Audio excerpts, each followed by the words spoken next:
Fala galera do meu Brasil, estamos ao vivo para um Me Chama Podcast, me chame para resenhar, me chame para conversar, me chame para falar de política, me chame e não esqueça, o nosso único acordo aqui é não esqueça de deixar de me chamar nunca, ok?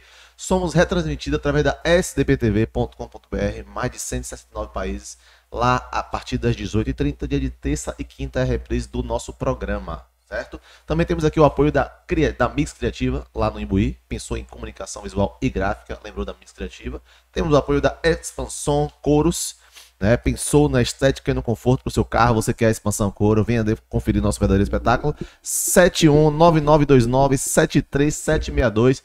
Rapaz, vai no meu Instagram e olha, porque às vezes a gente fala assim, não, patrocinador é bom, rapaz, o cara, porque fica parecendo um clichê a gente falar que o patrocinador é bom. Tem que ir lá conferir. Mas quando eu levei o meu carro, o atendimento que foi para poder a gente, do início até o fim, como ficou o carro, eu achei que tinha mudado de carro. Quando eles pegaram e tiraram a foto só de dentro, eu falei, não, não é meu carro, não, deve ser outro. Rapaz, realmente surreal o trabalho deles. E também tem Elas Benefícios, que cara, eu fiquei apaixonado por esse produto quando ela mandou pra gente essa parceria, que é um plano para 4 pessoas e mais o titular por R$ 25,90, que é uma telemedicina. Telemedicina é muito importante, porque Como tem é muita isso, gente. Rapaz, tem muita gente que, olha a situação. A pessoa, ela tem que ir pro médico, ainda mais que nós estamos em pandemia, né? Ainda tem essa situação. Você não precisa sair de casa para ir no clínico geral, você pode fazer isso no conforto do celular, através do seu celular. Então você vai agendar, o médico vai falar com você, você vai ver, você vai receber sua receita, atestado do médico e tudo. E se você precisar, o médico realmente diagnosticar que você precisa de uma pessoa presencial, eles ainda conseguem desconto em vários lugares. Então, a Elas Benefícios, elas.com.br, ok? Então, Fagner Sobral, você vai querer falar do convidado? Eu posso pegar minha pesca aqui para fazer? É porque é muito texto, mas tem que ler aqui, velho. Pega a pesca, mas antes da pesca, eu quero mandar um recado para você, né? Curte já essa live aqui, esse bate-papo, esse podcast, tá? Se inscreve no canal e compartilha, tá? Compartilha se você gosta do conteúdo e outra, se você não gosta do conteúdo, eu não gosto do conteúdo, não gosto desses caras que estão apresentando, eu não gosto desse convidado, faz o seguinte, compartilha no grupo da família. Tem aquela tia que manda aquele gif todo dia de manhã de bom dia que você não gosta. Compartilha lá, ela deve gostar, tá? Então, ajuda a gente e a gente ajuda você, tá? Sempre levando conteúdo de relevância, informação, cultura, enfim. A gente tá aqui para levar sempre a informação até você. Então, Bruno, quem é que tá com a gente aqui hoje? Mas olha, o cara é formado em administração pública, especialista em políticas públicas, direito público municipal e gestão de cidades, vereador de Salvador no seu 3º mandato, corregedor e líder da União do Brasil, presidente da Frente Parlamentar da Educação e da Comissão de Acompanhamentos da Retomada Econômicas e os Eventos, ex-secretário da Cultura e Turismo de Salvador, ex-secretário da Infraestrutura do Estado da Bahia. Deixa eu beber uma água aqui, porque tem muita coisa, né? E também ex-presidente da Assaltua. Onde trabalha, meu amigo. Então, realmente, para conseguir a agenda com esse homem, foi difícil. A nossa produção ali, né? Vou mandar um abraço especial aqui para minha mulher, né? Antonella Titone, botou pra lá, rapaz. Fez essa proeza, conseguiu a agenda deles. Ainda mais agora, né? Que o homem é pré-candidato a deputado estadual. Eita. Então, temos a honra realmente de receber aqui no nosso estúdio Cláudio Tinoco. Seja bem-vindo ao Me Chama Podcast. E o microfone dele parou, filho. Aí. Então, muito obrigado, Fagner, Bruno, me chamarem aqui para conversar com vocês, com seus seguidores aqui, as pessoas que estão acompanhando esse podcast. Para mim é um grande prazer. Claro que quando você lê aí esse, eu diria, currículo, ele é extenso, cansa realmente, isso acaba me atrapalhando um pouco, né? Porque as pessoas pensam que eu comecei a trabalhar com 5, 10 anos de idade. Mas é verdade, a gente tem uma larga experiência na administração pública e com muita dedicação também da política aqui da nossa capital e do nosso estado. É um prazer conversar com você. Então, vamos fazer o seguinte, eu queria... A gente vai tentar... É muita coisa. São muitos assuntos, a gente não vai conseguir abordar todos os temas. Claro. Então, 2009 que você começou a sua caminhada política? Não. Na verdade, assim, Um antes? um pouquinho antes. A história é antiga, na verdade. Minha primeira eleição foi em 2008. Né? Eu fui candidato a vereador em Salvador. Foi minha primeira eleição. E depois eu tive uma sequência de eleições, 2012, 16 e 2020. Então eu tenho 4 experiências de ser candidato aqui na capital. Mas a minha atividade pública, ela nasce há 30 anos atrás. Esse ano está completando 30 anos que fui estagiário nas docas, lá no Porto de Salvador, na Codeba, uma experiência ainda como estudante de administração pública. De lá para cá eu vim ocupando diversos cargos, secretário de Infraestrutura do Estado da Bahia e também secretário de Cultura e Turismo de Salvador. Então, é uma trajetória de 30 anos e na vida política, quase 15 anos já que eu estou em Salvador exercendo essa atividade. Agora, as pessoas que conhecem hoje o seu trabalho, a trajetória, antes de entrar na vida política, falou que foi estagiário, certo? Como é que foi isso? Começou como estagiário e como foi que começou a ideia de entrar na política? Foi alguém que incentivou? Como foi isso para entrar na política realmente? Olha, Bruno, eu tinha 2 referências familiares. Né? Primeiro, a de meu tio, Heraldo Tinoco, foi deputado federal, foi secretário de Educação, secretário de Infraestrutura, e eu era muito novo, já acompanhava com a referência dele dentro da minha casa. Minha mãe era irmã dele, e a gente sempre se envolveu, evidentemente, com a sua atividade também, seja atividade política, seja de homem público. Então, sempre tinha aquela referência. Na verdade, não esperava que fosse, eu diria, estimulado por um tio. A gente sempre busca ali a referência do pai, da mãe, de alguém mais próximo da família. Mas é claro que eu tive uma outra referência de um outro tio meu, esse o tio mais jovem. Esse não teve mandato, mas era um cara com uma inteligência política, uma capacidade de análise estratégica, e foi ele que me influenciou muito a ser candidato pela primeira vez. Mas eu quero dizer a vocês que o que mais importa foi a minha compreensão da vocação.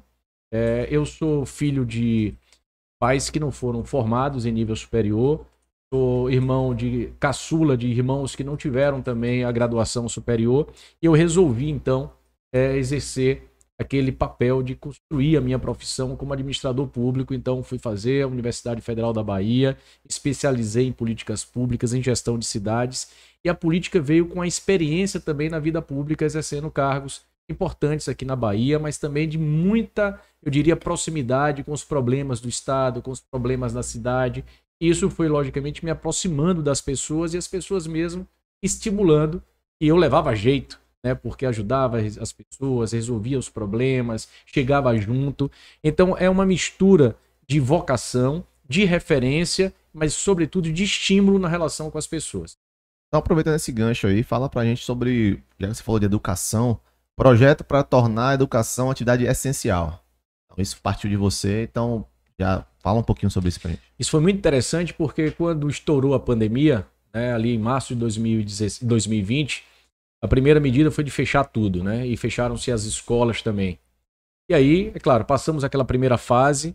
Quando a gente começa ali no final de 2020, já começar a respirar, tentar ali, depois da primeira onda, retomar algumas atividades, a gente percebia que o que poderia ser, logicamente, atribuído à saúde das pessoas, à alimentação, enfim, ele estava superando o comprometimento, sobretudo, da sociedade mesmo, com a educação das crianças e dos jovens.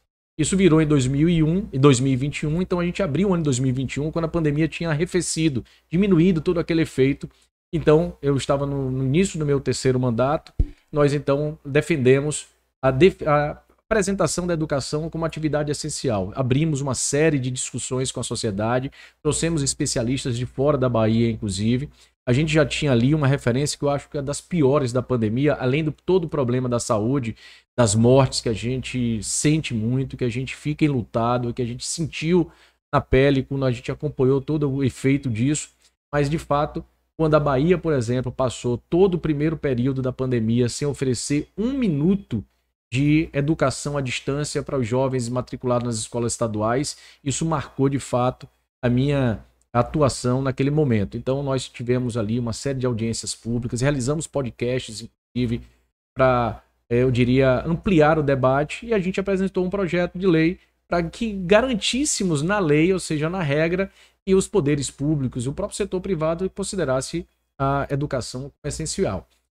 A gente conseguiu ali um efeito muito grande no seio da sociedade. Ainda hoje, depois de quase 2 anos, por onde eu passo, eu chego, muitas pessoas, olha, quem é o vereador Tinoco, olha, parabéns, viu?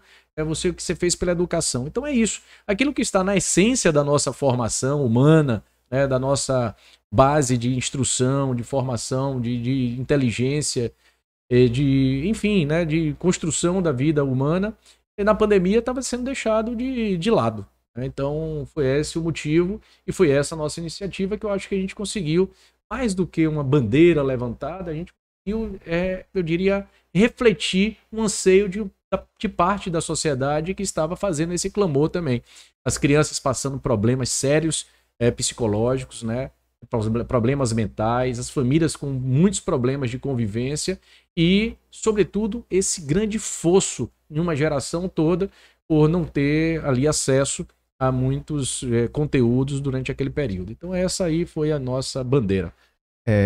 Continuando nessa mesma parte, depois a gente vai voltar um pouquinho, gente, para poder entender um pouco, né? Eu quero voltar para 2008, 2009 ainda. Porque na verdade a gente não tem pauta aqui.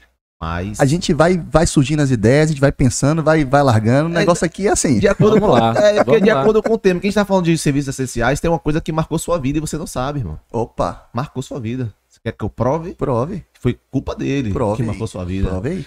Simplesmente eu já convivo nesse mundo, né, das padarias já há um bom tempo com meu sogro. Então eu gosto, aprecio, e esse homem aqui é fissurado por pão. Você acredita que ele chega 6 pães no dia? Somos dois. Vai sentar para comer 6 pães. Somos dois. Então o nosso vereador, enquanto vereador, né, ele simplesmente pediu a inclusão das padarias em serviços essenciais. Então ele que foi lá na Câmara para poder levar esse projeto e foi aprovado, né? Pandemia, padaria fechada, sem pão. Mas ia ser, irmão. Olha, então é interessante, já que não tem a pauta, Bruno, essa coisa, por exemplo, é muito interessante, porque a gente acompanhando todas aquelas medidas de restrição, aí de repente só pode abrir farmácia e supermercado. E aí a fiscalização da prefeitura chegou em algumas delicatessen e padaria e lacrando, fechando. Se o proprietário tivesse ali aberto para servir, para poder... não pode. Aí comecei a perceber aquilo, eu falei, bicho, é um equívoco. Porque se a essência é oferecer acesso da população à alimentação, as padarias, as delicatessens, elas são as principais fontes de acesso à alimentação, sobretudo em bairros populares da cidade. Exatamente. Muitas pessoas têm na padaria a sua fonte de compra, não é só mais do pão, da manteiga e do leite só não, como existia há 1 século atrás, 2 séculos atrás. É exatamente a fonte de você comprar praticamente aqueles elementos essenciais da alimentação da família. Então a gente teve que mobilizar, para vocês terem ideia, o prefeito ACM Neto naquela época, para poder, olha, prefeito, a sua secretaria aí está tendo um entendimento equivocado, mas vencemos isso, e eu tenho certeza que é o papel quem representa a sociedade, um setor, uma categoria, para que a gente possa, de fato, buscar o interesse coletivo, o interesse conjunto, mas acima de tudo discutindo isso com muitos técnicos que muitas vezes são, eu diria, forjados naquela questão da regra e não conhece de repente a subjetividade do relacionamento social. Porque padaria hoje não é só pão, né? Vende sabonete, vende arroz, vende feijão. Mas você ia ficar sem seu pão. Não, meu pão. Mas o pão, imagina. Sem condições. Não dá. Eu tava comendo 6 pães. Hoje eu já cortei. É só 2 fatias de pão sem açúcar. Porque eu tô de dieta. Mas em breve eu volto com meus 6 pães. Pra todo gosto. Então vamos voltar um pouquinho agora de novo para 2008, 2009, porque assim, ó, eu não vou falar nomes que não preciso, mas ele sabe essas histórias e tal, a gente vem acompanhando. Ele também foi candidato a vereador para poder abraçar parte dessa causa musical, porque a gente 2008 foi? Não. Agora? 2020. Mas o que eu tô falando é o seguinte, eu tô vendo pessoas se candidatando este ano a deputado federal, deputado estadual, e nunca ter tido nem vereador o cara foi na vida, né? Não é nada. Eu fico olhando e falei, velho, não é possível. Nenhum vínculo. Não é possível isso que tá acontecendo, não. Virou palhaçada. Então, uma coisa que eu admiro muito na sua carreira, na sua vida, é que, tipo assim, existe uma cronologia. É a construção. Você pegou e veio a parte de... Você não primeiro eu queria que você falasse. Primeiro você tentou ser vereador, você não conseguiu a primeira vez, não foi? Verdade. Então não é uma coisa assim que não é Não no caiu de paraquedas, né? Depois teve vários mandatos dentro de prefeitura, da prefeitura, de coisas ali, entendendo a base, o chão. Aí depois, agora, depois de um bom tempo, você fala assim, mano, agora eu me sinto preparado para andar um pouquinho mais e ser um deputado estadual. Entendeu? Então, para mim é uma coisa lógica. Não é uma coisa que foi assim, do nada, eu decidi, ó, agora eu quero ser deputado federal, por favor, fazer a legenda aí. Eu acho que é por isso que algumas pessoas se candidatam por uma casa do destino, né? Ganham e não fazem um trabalho do jeito que tem que fazer vai, e não ganha de novo, cai. Onde é que vai? Então vamos lá. Então, falei muita coisa ao mesmo tempo. Primeiro, queria que você explicasse, falasse, né, essa primeira situação que você perdeu e ali qual foi o motivo que você viu assim, não, eu perdi essa, mas eu vou continuar e depois veio. Então explica pra gente aí o que aconteceu, essa cronologia um pouquinho pra trás. Olha, primeiro que eu não nasci pronto, né? Então, eu fui para minha primeira eleição numa perspectiva de construir realmente um espaço político, né? Um capital eleitoral. Eu não sou, apesar de ter referências políticas já ditas aqui nesse papo nosso, na minha família, essas referências políticas não são lastreadas em poder econômico, em patrimônio, enfim, numa posição mesmo vocacionada para a vida pública. Eu sabia que eu precisava conquistar na minha cidade, a cidade que eu nasci. Eu sou filho de pernambucano, meu pai saiu lá de Recife e veio encontrar minha mãe aqui em Salvador. Minha mãe saiu lá de Ibirataia, passou por Jaguaquara e veio morar em Salvador. De repente os dois se conhecem e aí nasce uma família. Eu nasço em Salvador, filho de um pernambucano e com uma baiana do interior. Eu comecei pela minha cidade, a cidade que eu nasci. Então, tomei essa decisão e realmente eu acho que fiz uma bela campanha em 2008. Tive mais votos do que 6 vereadores que se elegeram naquele ano, mas existem regras e as regras devem ser compreendidas. Existe uma questão do cálculo de coeficiente eleitoral. A coligação que eu estava só fez 5 vagas, eu fiquei em 6º, fiquei na primeira suplência, não tive mais votos do que estava na minha coligação. Mas uma coisa que me chamou muita atenção é que por onde eu passei, em qualquer classe social, econômica, ambiente, bairro dessa cidade, sou mais votado, por exemplo, lá na Ilha dos Frades, em Paramana, onde só tem 2 sessões eleitorais. Olha. Faço questão de ir lá para aquela comunidade, respeitando, trabalhando e conquistando a confiança cada vez maior e crescendo. Mas é claro que eu ouvi muito em 2008 as pessoas dizerem aquilo que dizem hoje. Você vai virar as costas se você eleger, o seu gabinete vai estar fechado se a gente tiver uma porta para bater, você vai mudar o número do seu celular, a gente não vai conseguir mais ter acesso. Então as pessoas têm essa desconfiança, até mesmo porque é um ciclo vicioso de políticos que compram voto, que engabelam eleitor engabelando político. Então as pessoas têm essa desconfiança. E aí, mesmo perdendo, talvez tenha sido exatamente a oportunidade que eu tive de voltar em todos os lugares, agradecer, trabalhar, dar assistência, manter a proximidade com as pessoas. Isso me fez ganhar a confiança das pessoas. E aí eu cresci ao ponto de me eleger, então, 4 anos depois. O trabalho tem que ser mantido. Então, isso faz uma alusão a essa primeira questão que você traz, Bruno, assim, na fala, né? Tem muita gente sendo. Nós vivemos um regime democrático, um sistema democrático no país. É legítimo, uma pessoa para ser candidato só precisa estar afiliada a um partido. Exato. O grande problema é que no Brasil as coisas são estabelecidas, sobretudo os institutos, e a gente não tem compreensão disso. Esse pluripartidarismo no Brasil, onde a gente tem quase 40 partidos, isso atrapalha muito a identidade partidária. Aí vão lá e definem o seguinte, tem uma cláusula de barreira, não, agora não pode mais ter coligação, então todo partido tem que ter um número de votos, não, tem que ter uma proporcionalidade de gênero, então tem que ter mulher. Aí os partidos ficam produzindo atrás de mulheres, tem mulheres que não querem entrar na política, isso. Tem homens que não querem entrar na política, mas aí ficam produzindo porque cada mulher vale 2 homens, aí para completar a chapa, para fazer o número maior de votos, e isso vai produzindo candidatos. E nem todo mundo tem espírito público, nem todo mundo é vocacionado, nem todo mundo tem, pelo menos, não é o preparo intelectual, a formação qualquer, é exatamente essa visão. Tem muita gente mesmo que é humilde, mas que faz ali diariamente um trabalho de assistência às pessoas, um trabalho de base comunitária e tem a sua base. E assim como tem também os segmentos diversos da sociedade que muitas vezes têm os seus líderes sendo destacados para representar esses segmentos em um parlamento, em um legislativo, até mesmo em funções executivas. Então, eu acho que não é um problema da democracia, é um problema das regras no país, né? Esse pluripartidarismo é terrível para o Brasil, não tem identidade partidária nenhuma, então vai produzindo candidatos e as pessoas vão sendo estimuladas e atraídas para poder, muitas vezes, ocupar um espaço meramente de contribuir com uma votação sem uma perspectiva realmente de oferecer um mandato político, uma atuação, um ativismo político na sociedade. Na verdade, Bruno, porque tem que completar o quadro, vamos dizer, né? Tem gente, a gente tá precisando de gente para trazer voto. Se você... Uma mulher, então bota a Isso. outra nela, quer ser candidata esse ano? Quer, então vá, senta aí. É mais ou menos, não é tão assim também, né? Mas O negócio não é assim. Um caso que eu vi específico. Não é tão assim. Agora, puxando já, o senhor falou que a sua família veio para Salvador.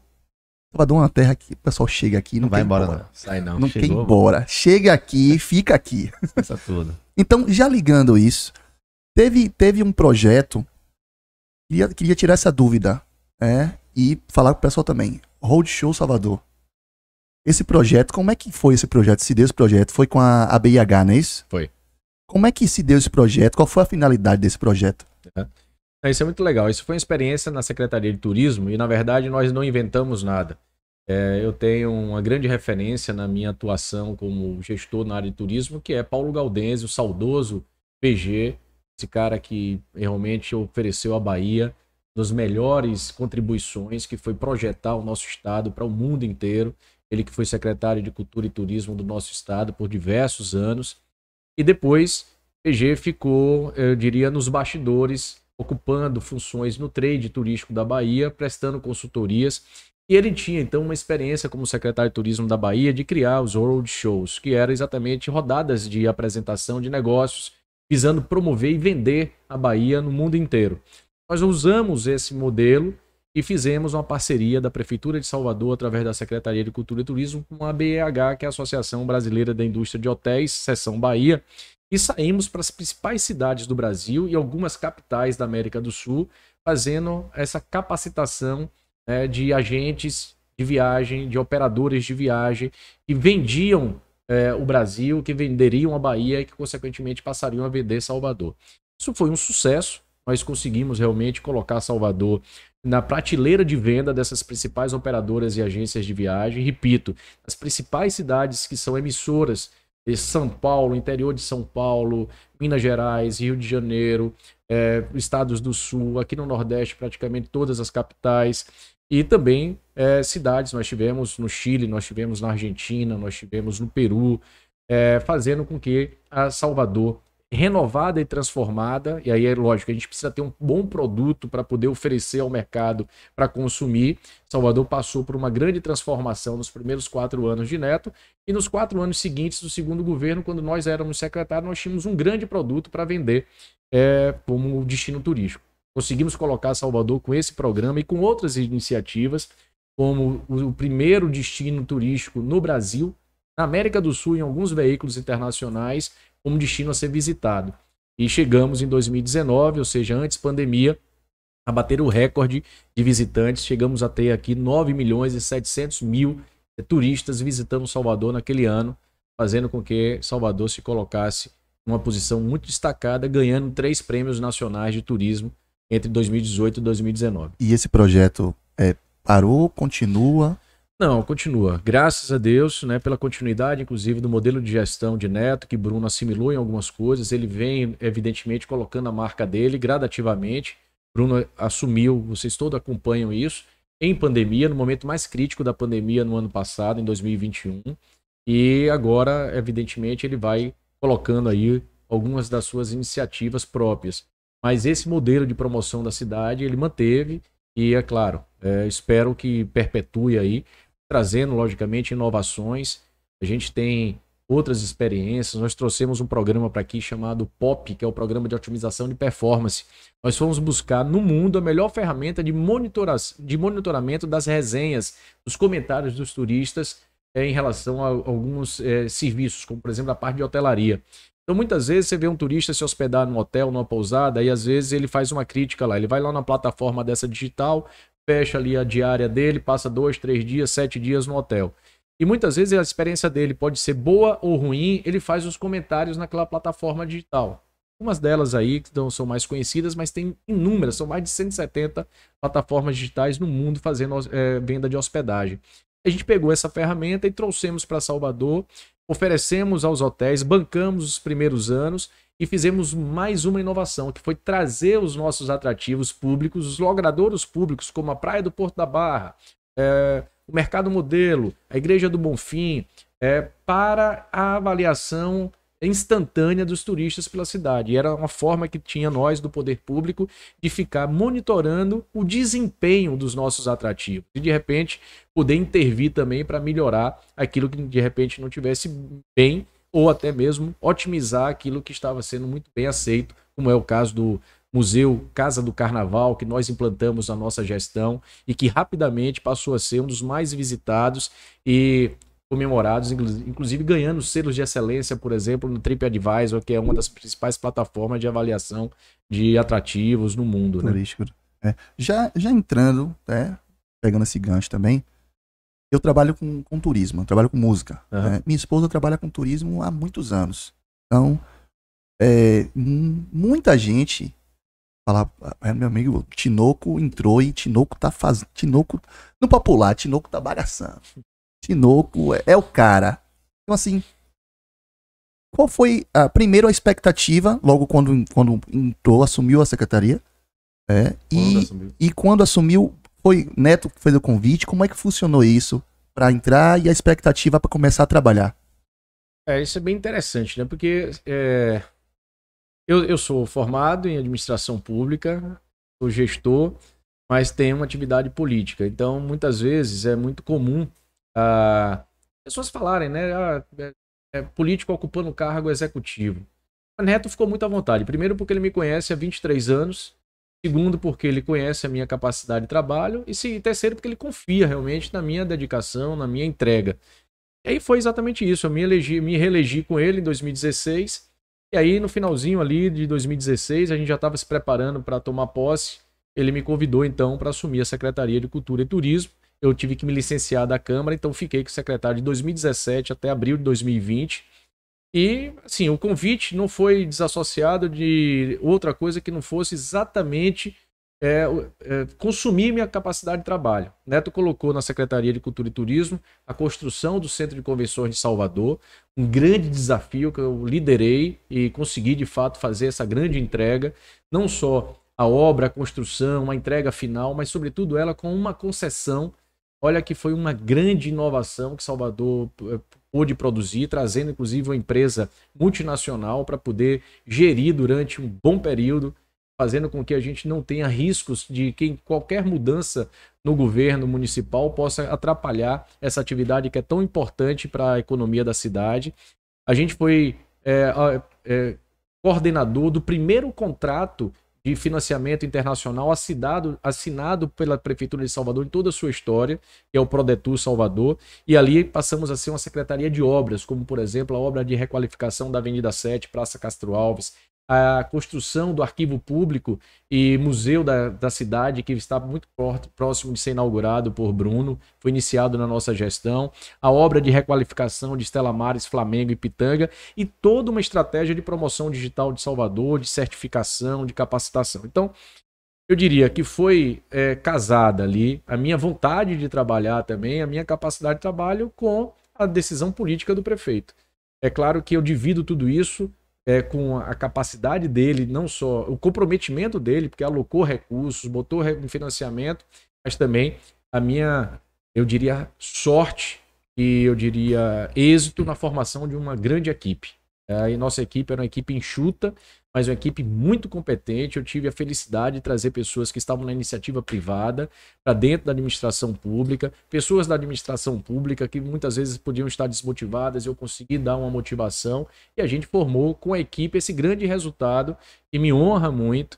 eu fico feliz com esse comentário das pessoas que reconhecem a nossa capacidade de trabalho, a nossa entrega, mas tenha certeza que isso não me envaidece, apenas me dá a satisfação de dizer assim, olha, a gente quando exerce uma função pública, a gente busca fazer a entrega e dar satisfação à sociedade, que é o que é mais importante. É o pessoal... assim, eu acho que Neto foi muito feliz, né? Em escolher as pessoas certas. Né? Tanto Tinoco, André Fraga, é outro cara que eu acredito que Neto foi feliz. André é craque. Ana Paula também. Ana Paula foi show de bola, né? Trabalhou e hoje foi merecido ela estar como vice-prefeita. Isso, meu ponto de vista. Tem gente que discorda, mas Cada um seu cada um no seu cada qual. Mas é isso. Eu acho que Neto foi feliz, né? E escolheu as pessoas certas para trás desse trabalho. E até hoje o pessoal fala, né? Tinoco, vamos ver se daqui para frente o homem vai trabalhar. Não, senhor, mas quem tá na secretaria hoje vai trabalhar que nem Tinoco trabalhava, porque o negócio era hard. Agora, eu vou dizer, viu, Fagner, eu procuro me desligar, né? Eu saio de um cargo, eu tiro da tomada, quem está lá assumindo vai cuidar, eu vou torcer, mas não vou mais me envolver, até mesmo porque eu acho que essa é a essência, essa alternância, a contribuição de cada um. E, é claro, eu torço também para que não só mantenha, mas quando supere, inove, enfim, Sim. eu acho que É porque às vezes o pessoal tem medo da mudança, né? Na verdade. Medo da mudança. Hoje ainda as pessoas te procuram para te falar alguma coisa sobre a Secretaria de Cultura? sim. E nas duas áreas, né? Na área da cultura, eu me aproximei muito do segmento do carnaval, né? Do trade, do entretenimento, em vários níveis, os vários níveis, assim, populares, como a produção cultural, musical, e também com a economia da festa. Então, a gente conversa sempre, dialoga sempre, eu sou um observador permanente. Agora mesmo tem toda uma discussão sobre mudança de circuito e tal, Sim. sai da barra. A gente vai ter Eu que fico bater muitas vezes assistindo isso tudo. Se me perguntar, eu digo. Agora eu não vou ficar dando pitaco, né? Aí agora... Meu irmão. Mas na área de turismo também. Ontem, por exemplo, não sei se a gente vai aqui. Ontem... Pode falar o que quiser. Aqui não tem isso, não. Ontem foi 2 de agosto, né? 2 de agosto. A gente tá gravando aqui dia 3. Dia 2 de agosto. Foi um happy hour da Abrazel, que é a Associação Brasileira de Bares e Restaurantes. Sim. Então eu estava lá Ondina. ao lado, foi lá em Ondina, Foi. lá no Otto, né? no Otto. E eu estava lá, mesa em mesa, com o presidente Leandro, com o presidente, o ex-presidente Luiz Henrique, tem um presidente executivo, tem um presidente do conselho, com meu parceiro e amigo Daniel Alves, que é vereador também e já foi presidente. Então, esse segmento, por exemplo, de bares e restaurantes, que é ligado ao turismo, eu tenho relações, tenho representação, faço defesa também, e tantos outros, né? Então, não só recorre, quanto eu estou também sempre próximo. Então eu ia passar para outro assunto, mas agora puxou, você vai ter que falar. Todos os dias a gente tem podcast e a gente sempre vira e mexe e vem porque vem muito músico aqui, né? Acaba que, como eu sou cantor, Fagner é baterista, produtor de várias bandas, as pessoas vêm aqui aí fica parecendo um debate. O que será que vai mudar o circuito? Será que vai ser bom? Será que vai ser ruim? A barra não tá mais aguentando porque o pessoal tá lá brigando, os vizinhos. É muita gente. Os vizinhos reclamam. Aí deu outro fala, não, mas é porque é lá apertado, lá vai ser mais folgado. Mas aí outro fala, pô, mas ali tem um farol da barra, é um ponto postal. Tem o Cristo ali, é um ponto postal. Tem umas coisas, as pessoas têm aquela memória. Meu carnaval eu vivi na barra. Então, hoje, qual seria, você não tá mais nesse setor, mas qual seria a sua opinião como político, não sei, nós também como gestor. Como gestor, pronto. Não, minha opinião não pode nem ser como gestor, porque eu não estou gerindo o carnaval. Né? Se eu estivesse Como lá, não teria como problema. folião. Olha, como folião, como observador, eu tenho muita... Veja, primeiro me permita dizer, né, que o carnaval ele precisa ser compreendido como uma festa espontânea, né, e que comanda é o folião. Então foi bom dizer assim, como folião. Se a gente for ver os movimentos no carnaval, quando Dodô e Osmar saem lá da Cidade Baixa, sobe pela montanha com a fubica e bate lá em cima na avenida, esse foi um movimento espontâneo. E ali gera, logicamente, um novo movimento que é o som eletrizado pelo trio chegar na avenida, depois, logicamente, mais alguns anos, e ser essa realidade que a gente tem hoje, com esses equipamentos circulando pelas ruas, tanto da Avenida 7 quanto do Circuito Barra Rondina, ou em qualquer lugar do mundo que o trio elétrico, como Carlinhos Brau, levou lá para a Espanha, e ele circula aí por todo o mundo. Outros movimentos, sobretudo como começou na Barra, eu lembro, não exatamente se era em 88, 90, não lembro, mas lembro que Durval estava em cima de um trio elétrico, que eu acho que era num bloco chamado Crocodilo, e de repente o Crocodilo saía tarde na avenida ali no Campo Grande, engarrafou a avenida, ficou preso ali na altura da Casa de Itália, até o ponto que o pessoal sentou no chão, aí Durval fez, galera, vamos descer pra Barra, vocês escolhem, ou a gente fica parado aqui esperando esse engarrafamento andar, ou a gente desce pra Barra, e o pessoal, Barra. Simplesmente o trio dobrou a Casa de Itália, desceu a ladeira da Barra, foi parar no farol da Barra. Tudo acontece na Casa de Itália, veja, presta atenção. Né? Veja, assim, eu tô falando que eu assisti isso, então essa compreensão, ela precisa, logicamente, ser tida. Por outro lado, o carnaval, ao longo dos anos, ele vem se profissionalizando. Então, é verdade que hoje existe uma inteligência, um know-how no âmbito da prefeitura, no âmbito da Saltur, tem uma equipe extremamente técnica que analisa todos os efeitos que uma grande metrópole como Salvador precisa ter. De mobilidade, de acessibilidade, né, de dispersão, de como esses equipamentos, que não são mais aqueles trios tão grandes, trios são, né, os dragões, aquele trio bitrem, inclusive, e tal. Então, é preciso que se faça essa avaliação. Bem, diante disso, está se estudando há muitos e muitos anos a possibilidade de se ter um outro circuito. Tem gente que já defendeu no passado o centro administrativo, tem gente que vai para Paralela, não, vai para não sei para onde, vai para o Rio Vermelho. Calçada. Então, essa discussão não é uma novidade. Qual é a novidade? A novidade é que a prefeitura, né, no âmbito da sua inteligência na Saltur, está estudando os efeitos que tem hoje na Barra, que estrangulou, que criou problemas. Eu estava como gestor em um pipoco com Léo Santana, por exemplo, que eu fiquei impressionado como não aconteceu uma grande tragédia. Porque era um volume muito grande de pessoas. Quando eu falo que o carnaval ele é espontâneo e quem manda é o folião, se o folião quiser ir pra rua, vai todo mundo. Né? Então, e pro mesmo lugar. E fica no mesmo lugar, aquela coisa. Então, e tem espaço. Eu acho que a grande novidade disso é essa. E mais além dessa inteligência na prefeitura, o trade do carnaval, no âmbito do Conselho Municipal do Carnaval e outras festas populares, que é uma instância na lei orgânica do município, democrática, com 32 representações, está estudando alternativas. Então, o lado ainda melhor é que a gente tem uma alternativa. Uma alternativa, graças a Deus, pela boa gestão, da capacidade de investimento da prefeitura, que está requalificando a orla de Salvador e vai oferecer à cidade um novo espaço nessa orla da Boca do Rio, né, que é considerado ali do Jardim de Alá praticamente, do centro de convenções, até ali a Terceira Ponte, totalmente requalificada, melhorada muito, e aí quem viver verão verá, né, como isso vai se transformar. Então, eu só acho, para encerrar, que a gente tem que analisar momento, né? A gente está há 2 anos sem carnaval. Isso mexe do ponto de vista social, do ponto de vista econômico. Então, a gente não pode fazer experimento. Não pode nesse momento. Eu acho que a gente teria que, em 2023, fazer um pacto para fazer um grande carnaval. É preciso mexer no conteúdo, fortalecer o conteúdo, a música, e eu estou falando aqui ao lado de músico, e você falou que muitos passaram por aqui, precisa ser impactada para que a gente possa, de fato, quem sabe, fortalecer a música baiana, né? Criando conteúdo, que essa economia ela possa ser estimulada. Tem muita gente jovem, tem muita gente já experiente no carnaval, que pode inovar também, e a gente fazer no espaço que a gente tem, melhor organizando, melhor estabelecendo os serviços, como a prefeitura tem capacidade.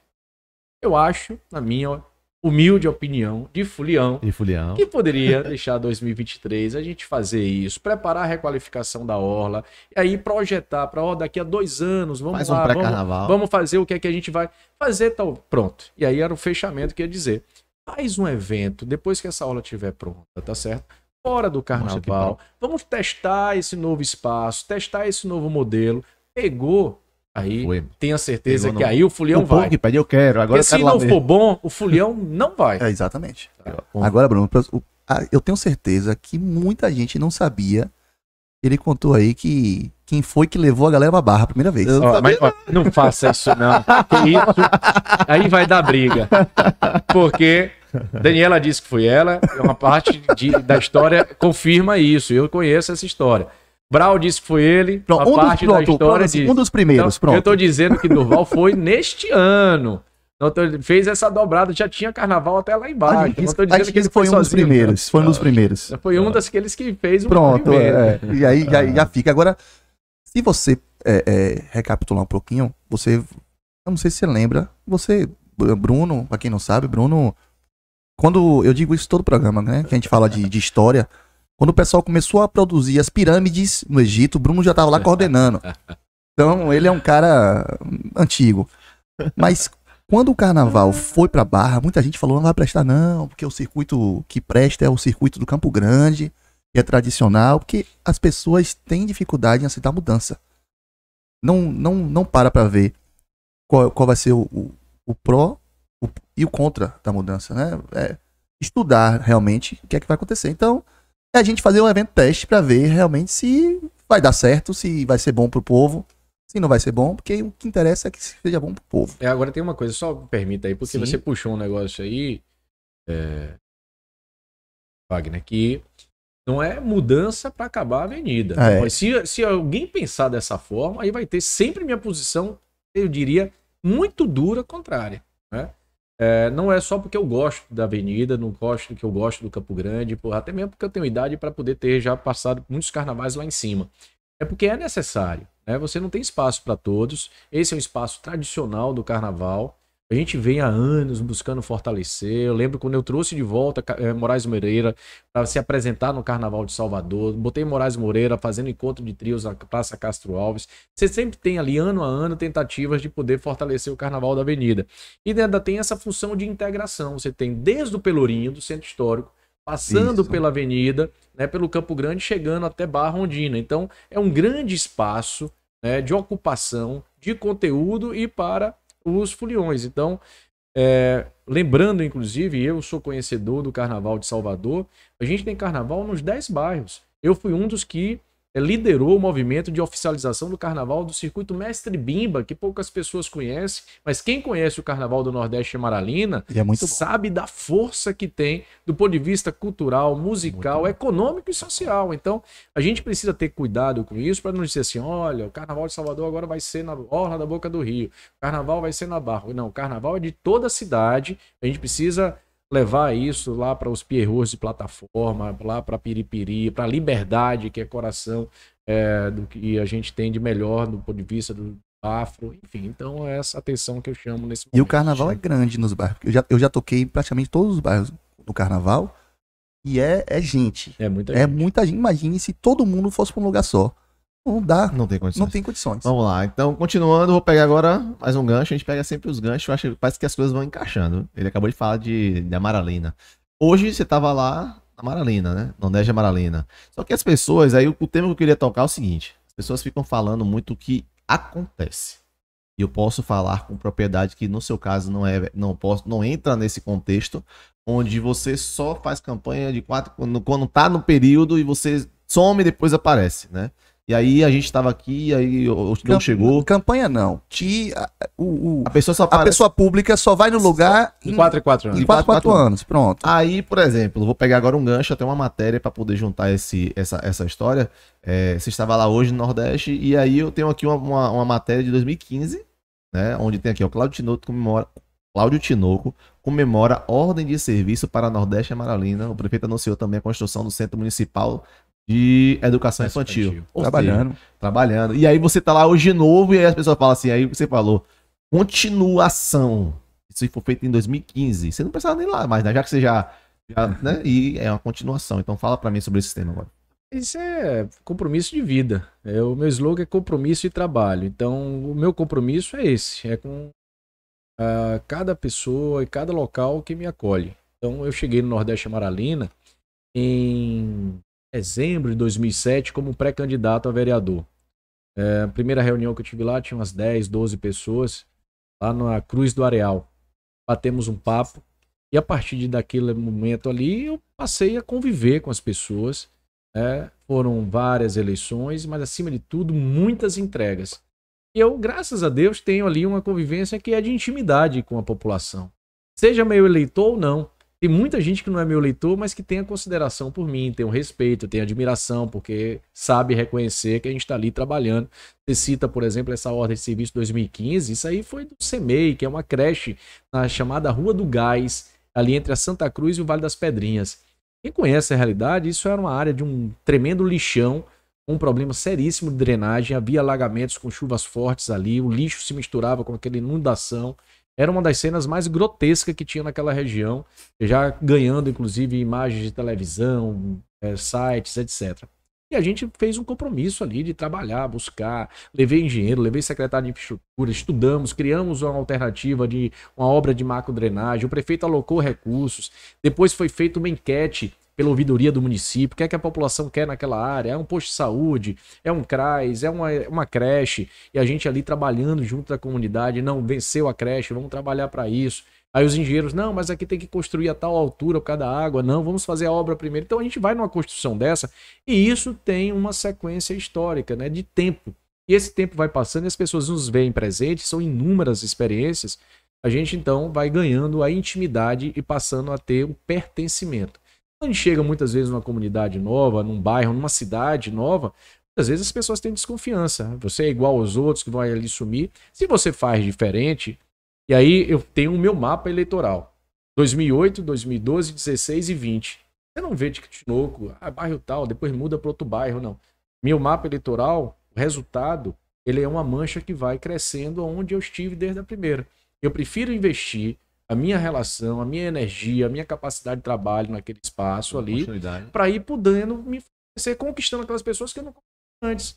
E aí eu vou criando essa relação de representação, buscando, logicamente, atingir a maioria da representação, sabendo que eu não sou capaz de ter unanimidade em lugar nenhum. Mas sou muito feliz de ser o vereador mais votado em 2 ou 3 eleições no chamado complexo, e que de complexo não tem nada, tem um conjunto de bairros que é o Nordeste Amaralina, Santa Cruz, Vale das Pedrinhas e a Chapada do Rio Vermelho. De bola. Por favor, passa aí a minha vinheta do meu quadro.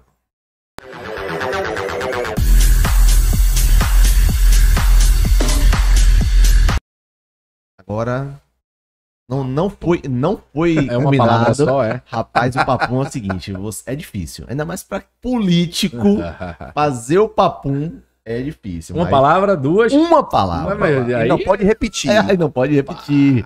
Pra mim é difícil. Falar nomes e pessoas e situações e coisas e você só pode falar uma palavra que represente aquela pessoa, aquela situação, sem repetir. A gente começou a botar sem repetir porque tem gente que tá assim, não sei o que, amor. Amor. Pode vir cá, irmão, eu sei que você ama todo mundo. Mas a gente tem que tentar fazer. Preparado? Vamos tentar, vamos lá, vamos tentar. Se engasgar, a gente você pula e a gente volta. Produção, já fica com o dedo já preparado pra ficar na câmera. 1 e 4. Vamos nessa. Pai. Herói. Mãe. Coração. Alana. Meu amor.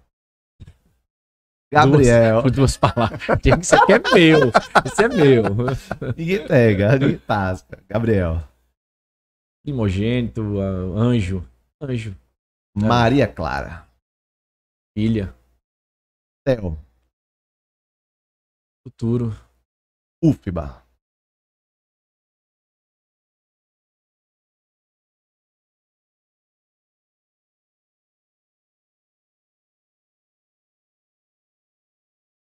Atribuir para ser justo. A formação. Vida. Direito público.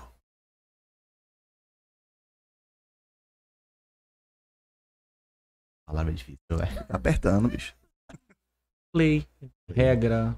Lei. Lei, né? Política. Vocação. Salvador. Paixão. ACM, né? Amigo. Secretaria de Cultura e Turismo.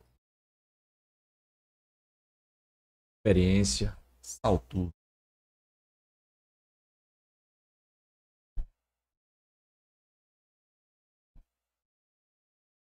Oportunidade. Prefeitura de Salvador.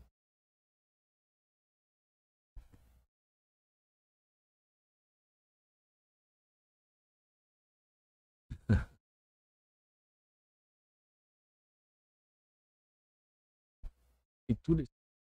Eu aqui. Saía logo do dia, hein? Vai sair. Bota. Não, Isso é uma coisa... Não, Prefeitura de Salvador. Servir. Estado da Bahia. Também é São. Bahia pra mim, desculpe, bicho, interromper, mas não tem jeito. Bahia pra mim é isso, sabe? Bahia é o que a gente pode dizer, meu país, se pudesse dizer, né? A nação. Tem uma pergunta daqui a pouco que é mais ou menos isso que já tá preparado aqui, mas vamos ver. Vereador de Salvador. Honra. E por fim, deputado estadual. Olha, é um sonho. Quem permita depois dizer desse sonho que quem sabe da minha história política é sabedor, quem sabe conhece, que é a origem da minha filiação partidária há 21 anos atrás. Eu fui estimulado. Nunca mudou. Nunca O partido muda de nome, mas tu não muda. Não, já mudou 2 vezes de nome. Eu permaneço no partido. Fiz uma escolha pensando exatamente nas alternativas que eu tinha. E fiz a filiação em setembro de 2001, exatamente numa possibilidade de ser candidato a deputado estadual em 2002. De fato, a gente criou um movimento naquele ano para novas candidaturas terem chance. O movimento cresceu, mas nós fomos paudados naquele momento por uma frente dos deputados que tinham mandato. Eu achei que eu estava verde, que eu não tinha ainda, eu diria, musculatura política para encarar uma candidatura sem apoio, enfim, abortei. Em 2006 eu estava com uma pré-candidatura bem arrumada, muitas relações no interior. Aí recebi um grande convite do governador Paulo Souto para ser secretário de infraestrutura. Adiei meu projeto de candidatura e depois veio ali essa história que a gente já contou aqui por Salvador.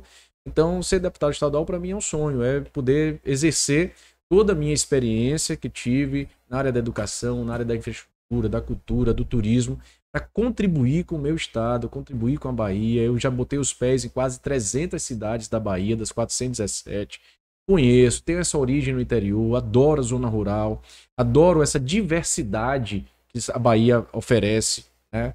De ter uma região como a Chapada Diamantina, com uma riqueza natural muito interessante, muito importante, né? Ter as produções que nós temos no oeste da Bahia, ter esse litoral fantástico e diverso também, né? Então, o São Francisco com esse recorte praticamente de sul a norte do estado, enfim, é realmente ter a possibilidade de atuar como deputado estadual pela Bahia é um grande sonho que eu tenho.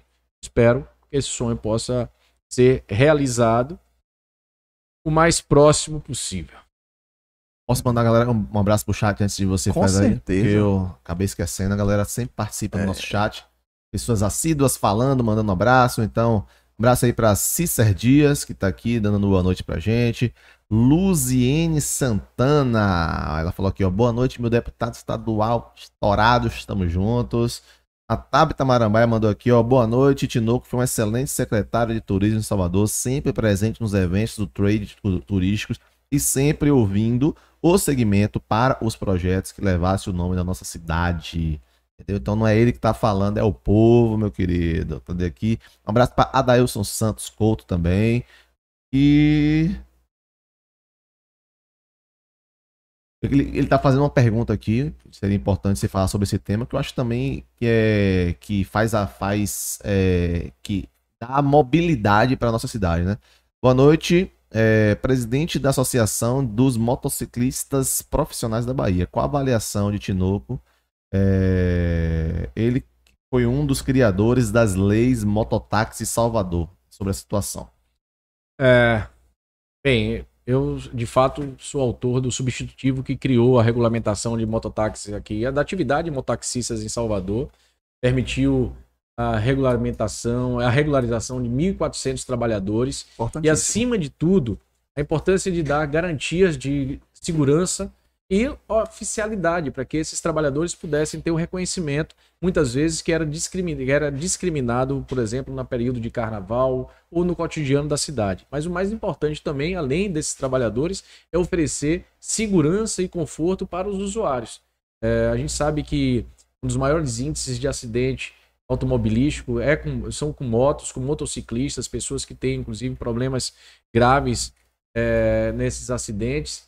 E a gente preservar vidas, tanto do condutor quanto dos passageiros, é fundamental. Então, a gente quer espalhar toda essa experiência que a gente trouxe aqui para Salvador, por toda a Bahia, né? E aí eu mando um abraço para o presidente da Associação Baiana, Associação dos Motociclistas Profissionais, essa que é uma das atividades mais importantes da mobilidade. É quem mais tem a tarifa mais baixa e é quem mais se aproxima do usuário, trazendo as pessoas, levando as pessoas para casa, para o trabalho, com maior proximidade.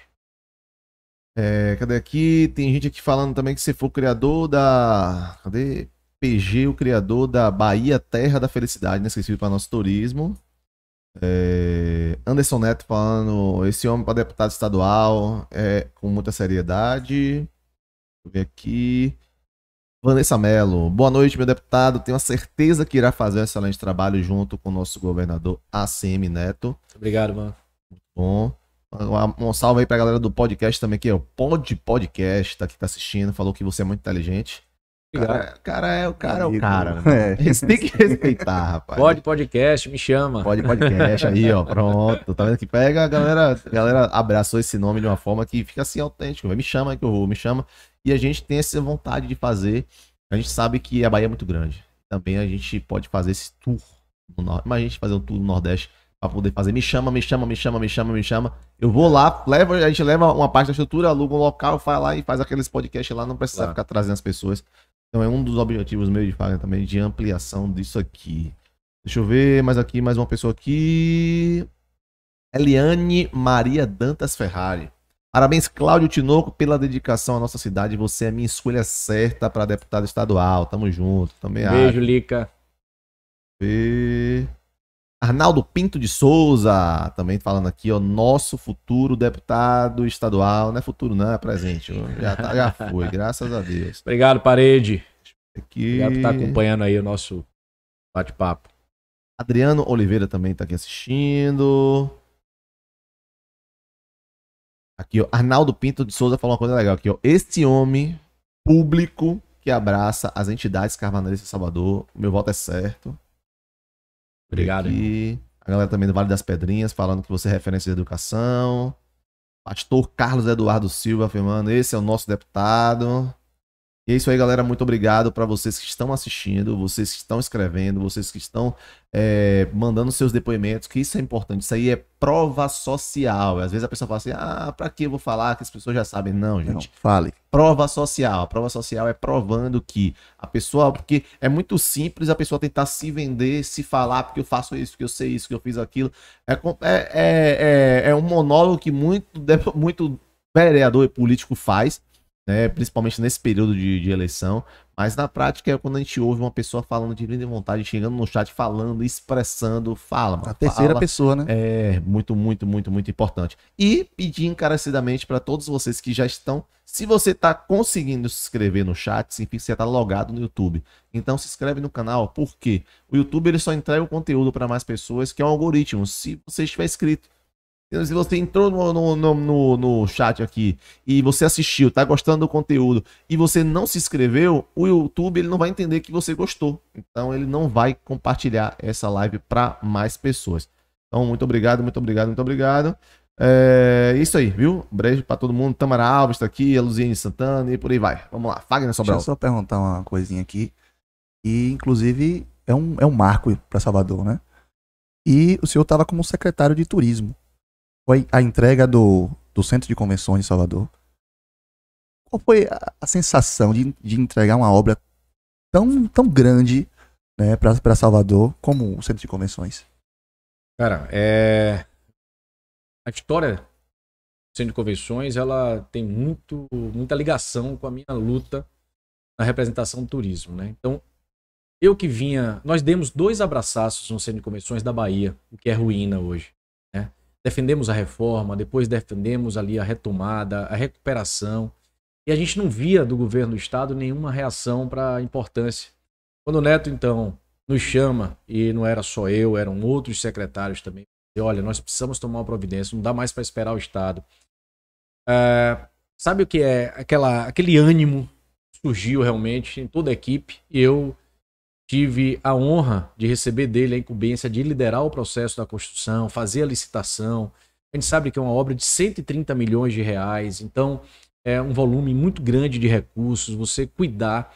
A gente sofreu muito, né? A oposição dizia, vai servir, é pequeno, não vai durar um ano, porque o Salitre é o maior do mundo ali na boca do rio.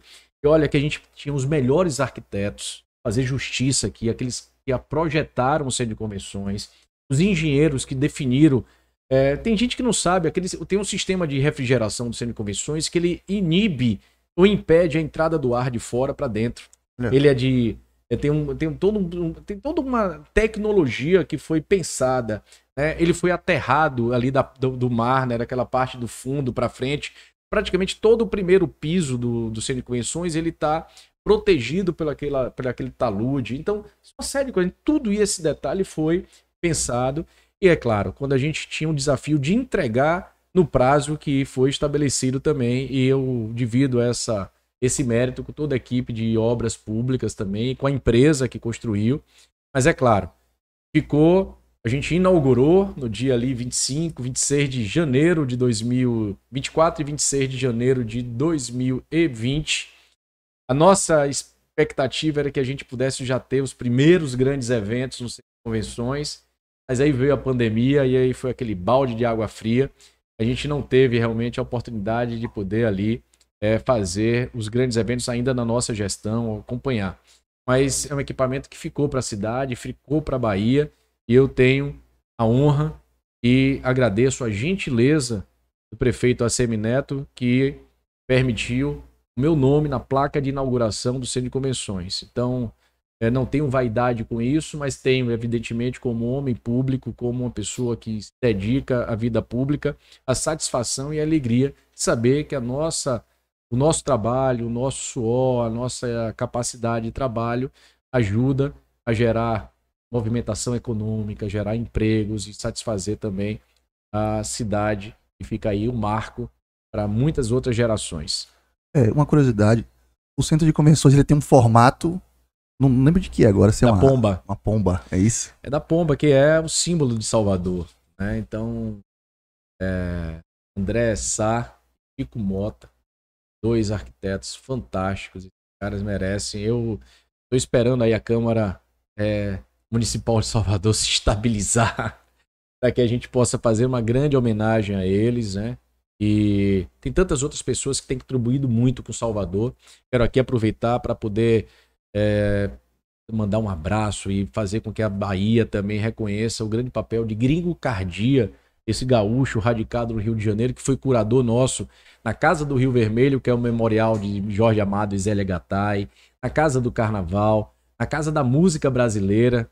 Eu não sei, você como músico, Fagner, já deve ter visitado.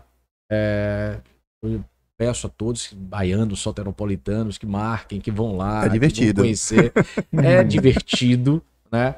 É um conteúdo. Eu parei um dia lá num daqueles painéis para assistir um documental sobre Raul Seixas, por exemplo, que é uma das... Vão lá cantar no karaokê. Tem o karaokê, tem lá a percussão, né? Tem a biblioteca para fazer pesquisa, para buscar referências realmente, para estudar. Exato. É tão bom. Vamos lá. Tem outro quadro aqui já pra gente fazer e vou dar pra você uma respirada. Mas eu gosto de pegar, como a gente até falou um pouquinho, né? A gente pega uns ganchos para poder ir continuando a pauta bacana. Você fala muito sobre não querer me vai descer, porque eu mostra que você tenta o máximo possível, mesmo você já voando, tentar botar o pé no chão para segurar. E aconteceu um fato que eu não sei se muita gente teria a mesma atitude que você teve. Eu queria que você falasse o porquê e o que aconteceu. Praticamente você seria um vice-prefeito da cidade de Salvador e você aceitou outro cargo para continuar. Você é fofoqueiro, velho. Sou fofoqueiro. E aí eu queria que você falasse qual foi o motivo que você aceitou a não fazer. Já seria um salto muito grande e você dá continuidade ao que você já estava fazendo. Olha, eu nunca tive nenhum convite para ocupar essa posição, né? Eu já tive foi especulação, muita gente que acompanha o nosso trabalho, que estimula isso, né? Tem gente que manda lá na rede social, ou então já comigo, ele já tem tudo para ser prefeito e tal. Essas funções executivas, prefeito, governador, elas podem ser construídas, como você mesmo comentou ainda há pouco, a minha trajetória até, você é um vereador, você vai numa ascensão, você vai buscando realmente uma progressão. Considero, inclusive, que a própria história de ACM Neto tem muito a ver com isso. Eu conheci Neto com 20 anos de idade, ele tinha 20 anos, eu já tinha uns... Mas ele tomou a decisão de seguir a vida pública, se entrar para a política, enfim, e ele foi buscando, né, próprio espaço. Ele trazia ali, logicamente, as 3 letrinhas fortes no nome, né, na Bahia, fortes na Bahia, mas ele foi aos poucos mostrando a sua personalidade política e chegando ao ponto de poder, cara que com menos de 40 anos é eleito o melhor prefeito do Brasil, isso é um tamanho, né, gigantesco e tal, capacidade de articulação, presidente nacional de um partido e tal, muito novo, líder de partido na Câmara dos Deputados e tal. Então, tem essas figuras e tem figuras que eu diria assim são mais normais, né? Então eu me considero uma figura política normal, uma pessoa que busca uma ascensão e ocupação de espaço. Isso não me tira, logicamente, nenhuma disposição, pelo contrário, eu tenho meus anseios, meu grupo tem anseios, a gente quer ocupar espaço político, mas executivo é uma questão de momento. Eu não me vi ainda nesse momento de pleitear, né, sair candidato, por exemplo, a prefeito de Salvador, a governador da Bahia e tal. Acho que pode chegar, né? Vai chegar. Nesse momento, adoro o legislativo, eu sou legislador por formação mesmo, né? Adoro o debate, construir soluções, né? Estar junto das coisas. Então, a função que eu tenho assim uma satisfação muito grande. Estou querendo dar esse salto agora para ter uma atuação em nível estadual. Não gosto muito de Brasília, do ponto de vista, assim, realmente de expectativa de poder estar ali na Câmara dos Deputados e tal. Foi Senado, quando já tiver aí os cabelos brancos. Ele não quer sair de Salvador. Pega a visão. Não, é verdade. Não, e tem essa coisa com a Bahia mesmo, que é muito, muito intrínseca, né? E ter um conhecimento. Se eu tenho experiência e tenho uma possibilidade de realmente dedicar ao trabalho. Então, eu nunca tive esse convite. Resumindo, né? Para fazer justiça. É claro que eu entendo, mesmo não tendo a vaidade de ter, que minha história, minha trajetória e a minha posição política, ela já leva realmente o nosso nome para um patamar que pode sim entrar no jogo desse momento de decisão. Quem sabe nas próximas eleições e tal. Admiro muito o trabalho, já foi citado aqui de Ana Paula, assim como o Bruno foi um grande parceiro de ACM Neto. Eu não procuro entrar no lugar de ninguém, eu quero ocupar espaço através do movimento político que é natural. Pronto. O nosso quadro que você leva o nome do nosso programa, que é o Me Chama, é o seguinte. Você não vai deixar eu fofocar antes, não? Você quer fofocar? Ah, é primeiro. Queria quadro de Fagner uma fofoca, Sobral. não deixa eu fazer tua fofoca também. Coloca lá o quadro de Fagner.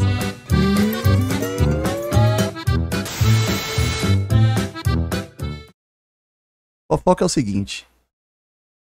Eu vou puxar esse negócio que tem nada a ver, mas eu gosto de fazer fofoca, eu gosto de saber da vida de todo mundo. A torcida do Bahia hoje e gosta muito de antes de ir pro jogo, passa ali pelo viaduto embaixo e depois do jogo volta e fica ali, né? Sim. E eu não sei dizer direito, eu vi publicações, né, por isso que eu tô fofocando, e estão impedindo da torcida do Bahia ficar embaixo do viaduto. Então eu peço encarecidamente de que quem for o responsável para estar fazendo esse bloqueio, libere, deixa o pessoal lá. Eu não sei por que estão bloqueando, né? Mas libere o pessoal lá. O pessoal só quer curtir, ouvir uma música, comemorar o jogo. Porque quando o Bahia perde, todo mundo vai embora. Ninguém fica ali mesmo. O Bahia perdeu. Todo mundo vai embora, mas libere pro pessoal ficar ali, tomar uma de leve, tomar um refrigerante, comer um espetinho, ir pra casa feliz. Gera economia, quando o porque Bahia rola isso. quando o Bahia, assim, se o pessoal tá passando o limite, aí sim, aí tem que saber resolver o problema. Mas bloquear, acho que já chega um pouquinho demais, até porque eu também vou lá. E o senhor é Bahia ou Vitória? Ou é Ipiranga? Sou Bahia. Aí. Então. Eu costumo dizer, né, que eu estou na reunião assim política, aí tem alguém do PT na reunião, não tem problema comigo, eu sou apenas um adversário, não um inimigo. Aí eu costumo dizer, rapaz, olha, meu pai era pernambucano, torcedor do esporte, rubro-negro, e minha mãe era Bahia. Eu só apenas segui minha mãe. Né? Então, vivia com as diferenças dedicadas, sempre respeitosas, então... Cada um vive o seu. E a gente. Aqui só tem Bahia. Aqui só tem Bahia. Tem Bruno Bahia. também. Bahia. Minha esposa fala assim: olha, não toque no assunto de Bahia e Vitória, não, porque Bruno é Bahia, você é Bahia. E aí a torcida do Vitória não vai te assistir. Vai, pô. Vai, porque eles querem que eu fale alguma coisa pra ele falar mal de mim. Pode falar mal de mim, não tem problema, eu deixo. Não pode. Fale mal, fale bem, fale de mim. Eu tô aqui pra isso. Olha, eu gosto muito de torcer pra todo mundo se dê bem. Pronto. Vamos lá, o quadro é bem simples, né? Me chama, a partir de agora você é dono do podcast. Olha, você agora saiu da política. O podcast é seu. Quero agora me aposentar, não quero mais fazer política, não. Vou ficar agora fazer podcast. E aí o podcast, eu vou citar alguns nomes. E aí você vai dizer se você chama ou não chama. Se você chama, por que você chama? Entendeu? Eu vou chamar a Antonella. A Antonella eu chamo por causa disso. Ainda bem que não me botou Se não chama, não chama preciso por causa dizer, disso. Eu tenho que dizer por que eu não chamo. Porque não chama. Eita, ficou preocupado, né? Não vou botar. Não, teu não, pode ir. Então vamos nessa. Primeiro nome, saber se você chama ou não chama pra sentar aqui no seu podcast. Rapaz, você vai falar esse nome mesmo? Vou. Rapaz. ACM Neto. Chamo pra todas as conversas que eu puder. É até bom de papo.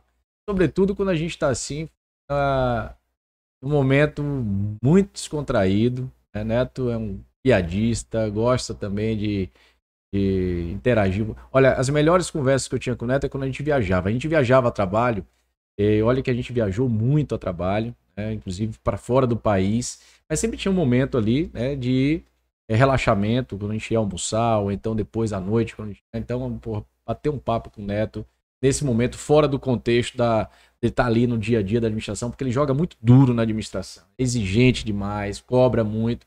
Então, na hora que relaxa, pense num papo bom, chamaria muito ele pra cá. Você. Pois é. Esse nome é polêmico. Mas. Se eu chama ou não chama. Léo Prates. Chama. Léo é parceiro, são também 20 anos de administração aí, ou de relação, assim, de proximidade. Léo. Hoje é um parceiro político, inclusive, que eu tenho. Né? Eu também acompanho a trajetória dele, sou admirador. Léo é um cara inteiramente dedicado ao que faz na administração. E ele teve uma oportunidade, porque Léo nasce também para a política. Eu tinha um tio político, ele não tem ninguém na família, Léo não é de uma família tradicional. Ele veio pela militância mesmo, ele sempre foi um militante, gostou muito em Neto nisso, ajudou muito. E chegou o momento dele, ele construiu o caminho dele na política.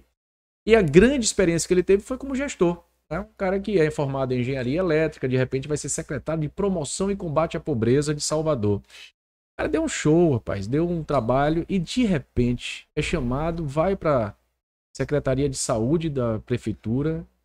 Menos de um ano depois, a maior pandemia que a humanidade já passou. E ele ali, que não tinha uma formação médica, hoje tem uma expertise assim, em medicina, nessa questão da pandemia, foi muito correto, enfrentou todos os debates, articulou, mesmo com as diferenças políticas, com o governo federal, com o governo estadual, teve equilíbrio para conduzir tudo, para poder exatamente fazer aquilo que uma pessoa que tem compromisso público pudesse fazer. Então eu sou hoje um fã, admirador e sou parceiro político dele, chamaria sim ao podcast. Só alimentando essa parte aí da Secretaria de Saúde, quem não foi se vacinar ainda, tá na 4ª dose já, então, por favor, já tá nos 30. Vá se vacinar, né? Ajude a humanidade e se ajude, vá se vacinar. Quero saber se o senhor chama ou não chama José Luiz Varela. Como é que eu não chamo um amigo? Chamo, sim. Ele é que me chama muito, né? Na verdade. Mas chamo, sim. Varela é um querido amigo, né? Eu tenho uma honra de representar a Associação dos Proprietários de Padaria da Bahia. Varela é um dos seus diretores. A gente tem um presidente lá que eu tive a honra também de poder oferecer o título de cidadão soteropolitano, né? Que é um espanhol de nascença, seu Edésio Duran. E Varela é um braço direito de seu Edésio, né? É uma pessoa que fica ali à frente da gestão, né? Das providências administrativas, mas acima de tudo da defesa do setor. Então é um cara que pensa numa pessoa assim equilibrada, apesar de ser um cara muito grande, ele é estabilizado. ele não tem. Então Varela é esse, é um amigo que eu chamaria e chamarei sempre para conversar comigo e eu teria um prazer de estar sempre na sua companhia. Então, chama ou não chama o atual presidente da Câmara Municipal de Salvador, Geraldo Júnior? Não. Dá para chamar. Pode chamar as pessoas que eu tenha confiança de conversar, que converse com transparência, que abra o diálogo com, eu diria, tenha o diálogo com abertura, né, com a honestidade, com a clareza. E ele surpreendeu muito negativamente. Eu tinha confiança nele, uma boa relação, uma proximidade, inclusive. Mas disse a ele, eu e ele, que da porta da Câmara para fora, nós temos o direito de fazer o que nós pretendemos fazer nas nossas vidas. Da porta para dentro, tem que ter respeitabilidade sobre a pluralidade, sobre os interesses que cada um ali tem de representar, e na construção. E ele fez comigo e com alguns vereadores um gesto muito ruim, que foi aprovar leis sem transparência, sem estar na ordem do dia, sem estar no acordo. E isso não é digno, sobretudo do líder de um poder legislativo. Disse a ele, digo aqui de público, não o convido, não tenho disposição para poder estar na convivência e no diálogo. Eu acho que a gente dá a oportunidade às pessoas, não tenho nenhum problema, não tenho inimizade, cada um faz as suas escolhas, não tenho nenhuma contrariedade pela opção política que ele fez de romper com a Semineto, com Bruno Reis e aderir a um outro projeto político para a Bahia. Não é isso. E muitas vezes as pessoas querem distorcer, apenas porque viramos adversários políticos, temos que ter contrariedade. Não é por isso. Eu tenho muitos amigos no campo de oposição, no campo de oposição ao meu campo de oposição, não significa que seja governo, estado, prefeitura, não é isso. Né? Na diversidade partidária, política, mas eu gosto das coisas certas, gosto das transparentes. Eu nunca precisei, em quase 10 anos na Câmara, recorrer à Justiça, ir ao Ministério Público para tentar tirar na Justiça ou desfazer na Justiça uma perda em uma votação, por exemplo. Mesmo que eu defenda uma determinada bandeira, uma determinada lei, e eu não for suficiente para convencer os meus pares, eu vou aceitar, né, que a maioria faça outra escolha que não a minha. Mas no caso da irregularidade, da falta de transparência, de engabelar os interesses, e até trazer talvez interesses outros ou particulares, mesmo que sejam políticos ou econômicos, em detrimento do interesse público, interesse coletivo, não tem, para mim, nenhum motivo de estar sobre a minha convivência. Quero saber se o senhor convida, né? Chama ou não chama Bruno Reis? Chamo. Estava com ele ainda há pouco. Se eu soubesse, já tinha chamado. Bruno Reis é trabalho, Bruno Reis é dinâmica, cara com a capacidade de articulação política trazida pelo diálogo que ele adquiriu, né? Bruno está tendo, eu tenho certeza, a maior experiência da vida dele, a maior oportunidade da vida dele, mas eu tenho certeza que a gente vai ter na oportunidade de continuar esse diálogo ainda um crescimento muito grande e, sobretudo, um crescimento conjunto, né? Todos ainda jovens, então temos muito futuro pela frente, a gente vai ver ainda Salvador e a Bahia. Agradecer muito essa sua capacidade, essa dedicação. Tu chama ou não chama Andréa Mendonça? Tenho motivos para chamar. Eu não tenho convivência pessoal com a Andréa, nunca tivemos amizade nem relações sociais, então não chamaria, não tenho um motivo para chamar. Tu chama ou não chama Cacau Leão? Cacá Leão. Chamaria, estava também com ele à tarde. Cacá assim, Imagine, filho do bonitão, esse queridíssimo João Leão. Eu nunca vi um político que nunca brigou com ninguém. Esse é João Leão. Cara, não é que ele não consiga, não. Ele não briga com ninguém. E é claro que, apesar de pai, cada um traz a sua personalidade. E Kaká, de uma forma muito especial também, mesmo muito jovem, conseguiu adquirir essa capacidade de lidar com as pessoas, Kaká, muito jovem, chegou na Câmara dos Deputados e assumiu, por exemplo, a presidência de uma das principais comissões, que é a Comissão de Orçamento. É um poder que tem do ponto de vista da articulação interna, e isso é fruto de capacidade de diálogo. Então, essas pessoas que dialogam, que têm essa facilidade, a gente tem que chamar assim para conversar com a gente, Maria, sim, Kaká, e espero muito, muito mesmo que a Bahia dê a oportunidade da gente poder ter no Senado um jovem, né, uma pessoa que tenha essa capacidade de poder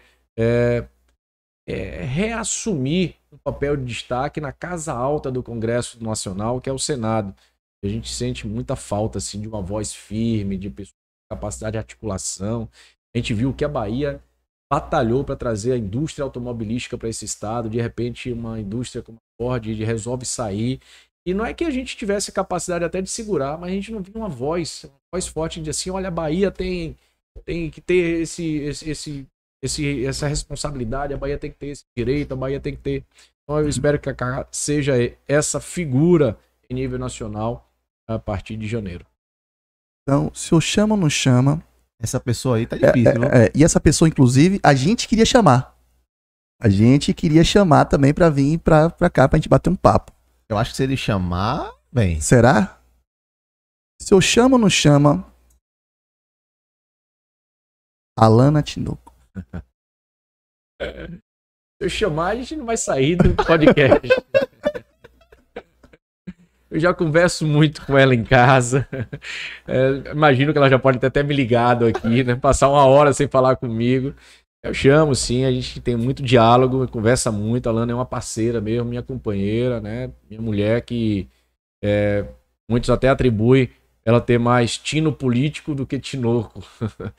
Mas ela realmente, ele sabe como se encaixa assim no meu projeto de vida, na minha atividade, né? Muitas pessoas não sabem, apesar de eu ser uma figura pública, ter uma atividade intensa, trabalhar muito, mas eu sou muito caseiro. Então eu gosto de estar em casa com minha mulher, com meus filhos, né, com minha família. E nada melhor de estar com a Alana. Então, como eu gosto de estar em casa com ela, sempre com ela, seria também aqui chamada para esse podcast. A falar das mulheres, rapaz, ela quando chega ali coordena os eventos, e o que eu acho mais interessante, todos os eventos que eu percebo, é a mobilização das pessoas com ela, o carinho que as pessoas têm com ela, as mulheres têm com ela, realmente já é natural dela, isso aí. Estamos quase no finalzinho já do nosso programa. Eu queria realmente botar muito mais assuntos. E um dos assuntos, não sei se seria polêmico, mas eu queria que você falasse sobre isso, porque eu acho importante. É que você vem cobrando do governo do estado o andamento das obras do VLT. E que pé tá nisso, velho? Pé atrás.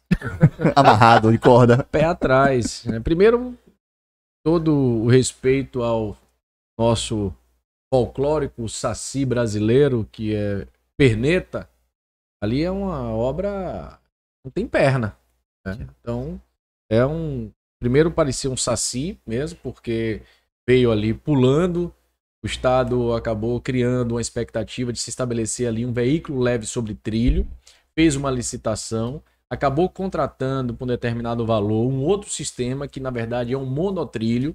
A diferença para quem está assistindo a gente é que um VLT é um sistema muito mais moderno, né?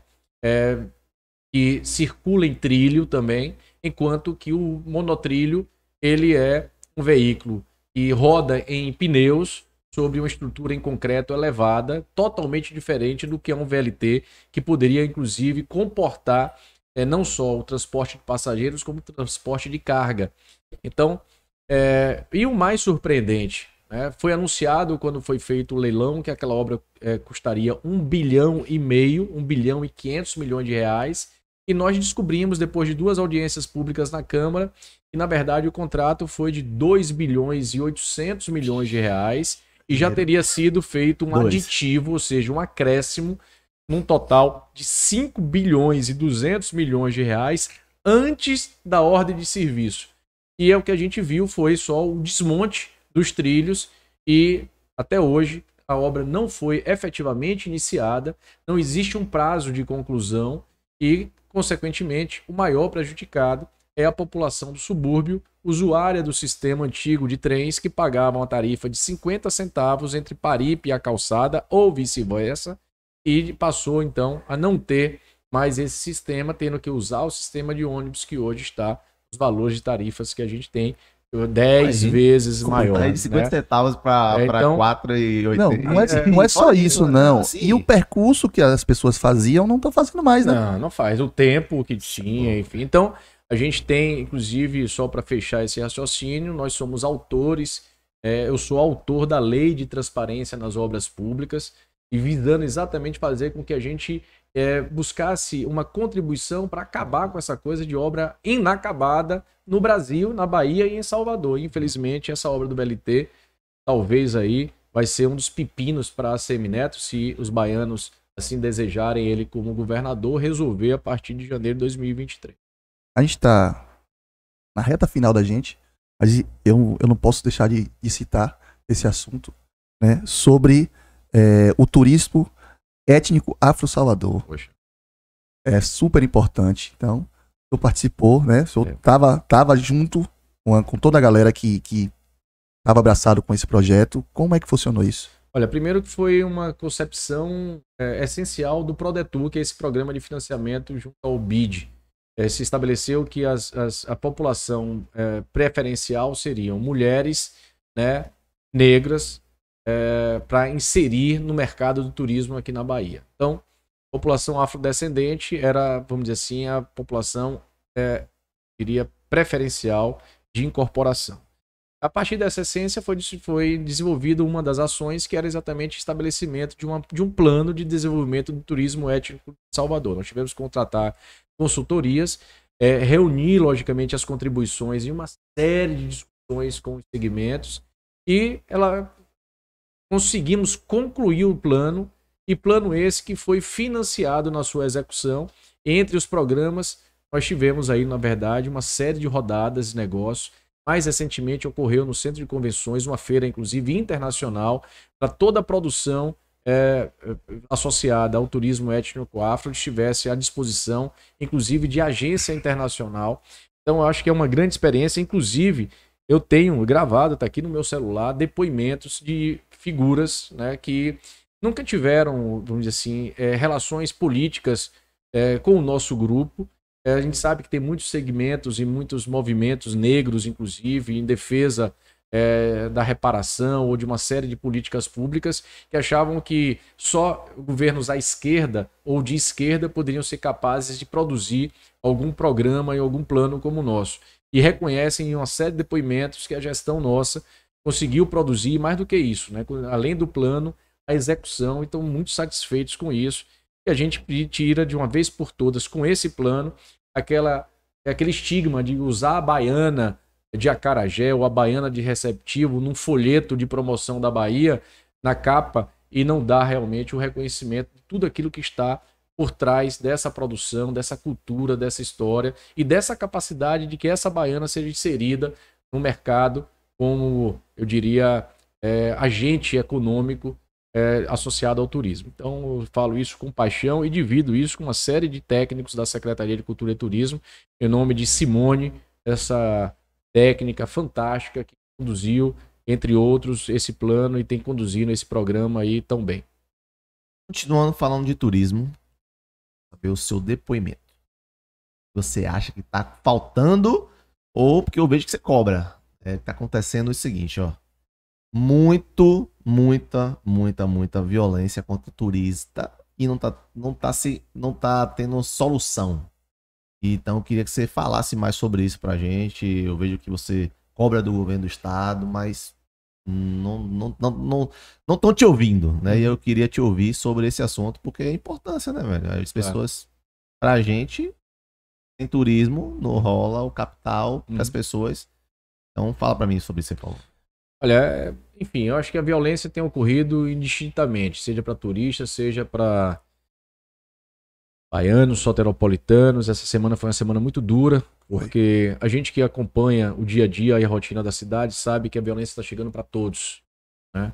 Independente do local, do bairro, da classe social, da classe econômica.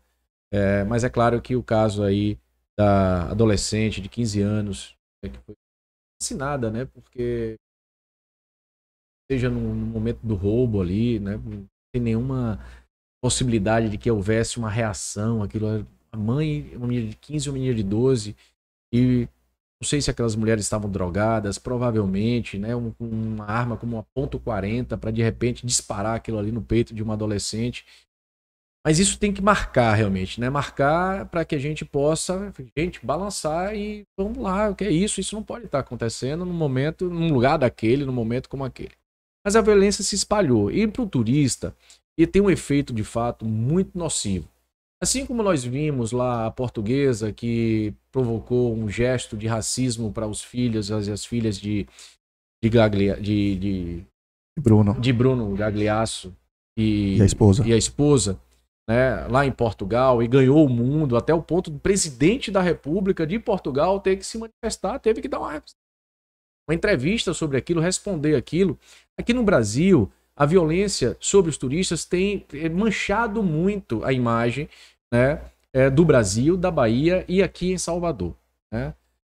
Isso não acontece em todos os lugares, né? Mas a gente sabe que nos pontos turísticos, sobretudo no centro histórico, que tem uma população ali, eu diria, está mais afeita a fazer pequenos furtos, e às vezes é uma violência que talvez não represente um assassinato como esse, uma arma de fogo, mas esses furtos são violentos, o assédio é violento, né? Você furtar uma corrente, você pintar uma pessoa e de repente cobrar R$100 ou R$500, né? Ou você a pessoa tirar uma foto de uma baiana ou de algum tribalista ali, como é que a gente chama, aqueles pintores tribais e tal, ou uma roda de capoeira e a pessoa for ali e praticar um assédio do ponto de vista econômico e sobre aquelas pessoas, isso é muito ruim. Então, o que eu queria destacar agora é que essa postura de uma parcela das pessoas que estão nas ruas, que não são os guias, não são os monitores, não, são pessoas que estão hoje, talvez, à margem da atividade formal, mas que a gente precisa enfrentar isso, seja com políticas sociais, mas sobretudo com políticas de ordenamento e de segurança.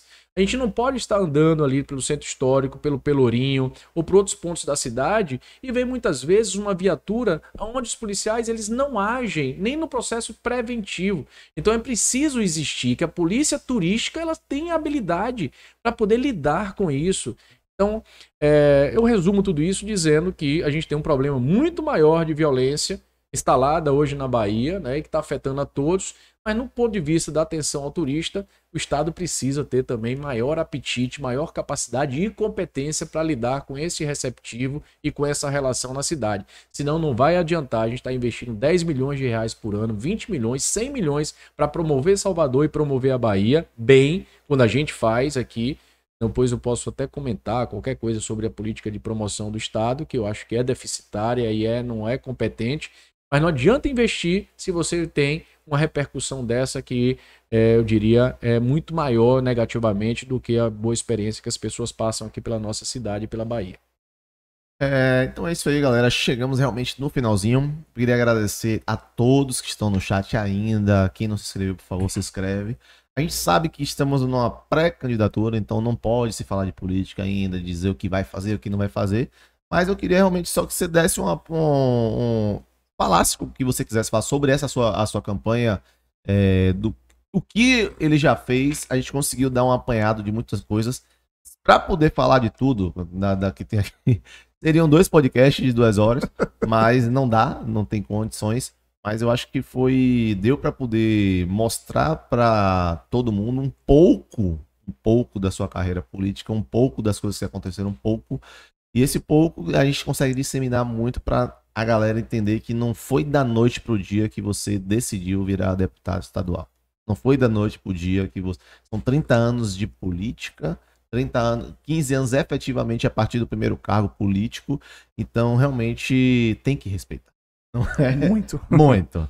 Então fala pra gente um pouquinho aí. Olha, obrigado, Bruno e Fagner. Eu quero agradecer a vocês essa oportunidade. De fato, a gente não vem para cá com a perspectiva de poder estar ocupando nenhum espaço para fazer política. Não é nem só porque a lei não permite, é porque a gente não usa realmente esse espaço com esse intuito. Foi muito bom o diálogo com vocês aqui, com todos aqueles que acompanharam e que vão acompanhar ainda aí no YouTube, que vai estar aí à disposição.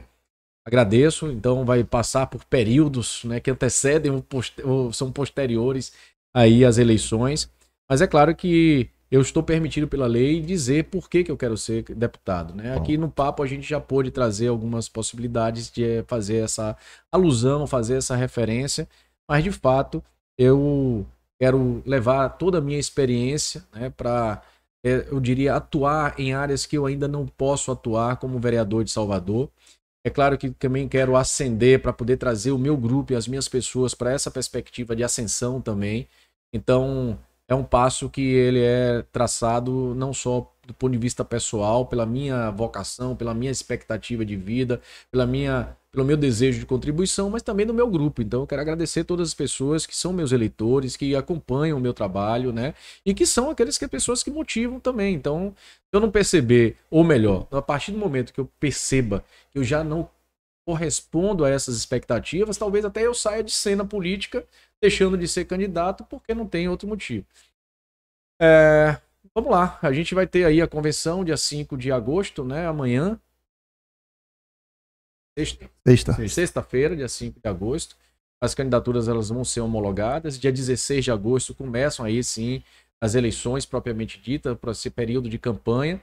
Até 2 de outubro, a gente espera aí, eu diria, fazer com que a gente possa oferecer aos baianos uma alternativa de uma candidatura que represente uma renovação na política baiana, uma renovação na Assembleia Legislativa, mas que traga também a segurança da experiência, da capacidade aguerrida de trabalhar, da capacidade de debater os temas que são de interesse da sociedade.